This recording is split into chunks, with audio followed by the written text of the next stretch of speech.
আমাদের ছোট নদী চলে বাঁকে বাঁকে, বৈশাখ মাসে তার হাঁটু জল থাকে। অর্থাৎ এখানে যে ছোট নদীর কথা বলা হয়েছে সেটা এঁকে বেঁকে চলে এবং বৈশাখ মাসে সেই নদীতে এক হাঁটু মতো জল থাকে।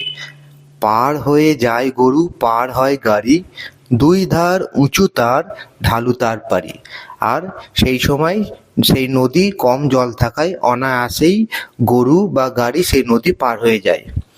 চিক চিক করে বালি, কোথা নাই কাদা। সেই নদীতে কোথাও কোনো কাদা নেই, শুধু নদীর দুই তীরে বালি চিকচিক করে। এক ধারে কাশবন, ফুলে ফুলে সাদা। অর্থাৎ এখন যেই সময়টার কথা বলা হয়েছে সেই সময় কাশফুল ফোটে, তার মানে সময়টা হচ্ছে শরৎকাল। সেই নদীর ধারে কাশবন এবং সেই বনে সাদা কাশফুল ফুটে রয়েছে। কিচিমিচি করে সেথা শালিকের ঝাঁক, রাতে ওঠে থেকে থেকে শেয়ালের হাঁক।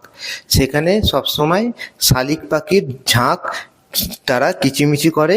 আর রাতের বেলা যেহেতু একটা বন ঝোপঝাড় মতো অবস্থা সেখানে, সেই জন্য সেখানে সেই ঝোপঝাড়ে শিয়ালে মাঝে মাঝে হাঁক দেয় বা ডাক দেয়।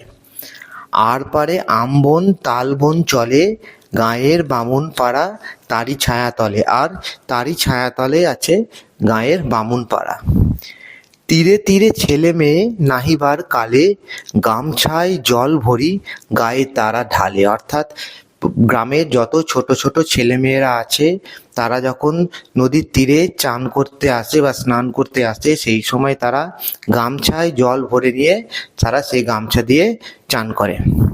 সকালে বিকালে কভু নাওয়া হলে পরে, আঁচলে ছাকিয়া তারা ছোট মাছ ধরে। অর্থাৎ যখন তাদের স্নান হয়ে যায় বা চান করার পরে তখন তারা কি করে, আঁচলে ছাকিয়া ছাকিয়া ছোট ছোট যে সমস্ত মাছ আছে সেই নদীতে সেই মাছ ধরে। এইভাবে তারা খেলা করে।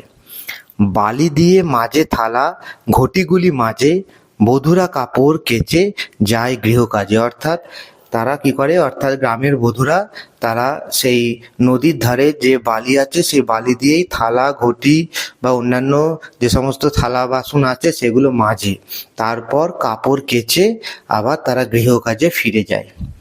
আষাঢ়ে বাদল নামে নদী ভরো ভরো। যখন আষাঢ় মাস আসছে, সে আষাঢ় মাসে বর্ষা হলে তখন কিন্তু এই নদীটা অন্যরকম তার চেহারা হয়ে যায়। তখন আর সেই নদীতে কিন্তু এক হাঁটু জল থাকে না। তখন যেহেতু বর্ষা নামে, তখন বর্ষার জলে বা বৃষ্টির জলে নদী ভরে ওঠে। মাতিয়া ছুটিয়া চলে ধারা খরতর। আর সেই সময় সেই নদীর জলের ধারা প্রবল বেগে বইতে থাকে। মহাবেগে কলকল কোলাহল ওঠে, ঘোলা জলে পাকগুলি ঘুরে ঘুরে ছোটে। আর প্রচণ্ড বেগে তখন নদীতে জল প্রবাহ দেখা যায়। দুই কূলের বনে বনে পড়ে যায় সারা, বর্ষার উৎসবে জেগে ওঠে পাড়া। অর্থাৎ সেই সময় বর্ষার উৎসবে পুরো পাড়াটা জেগে ওঠে।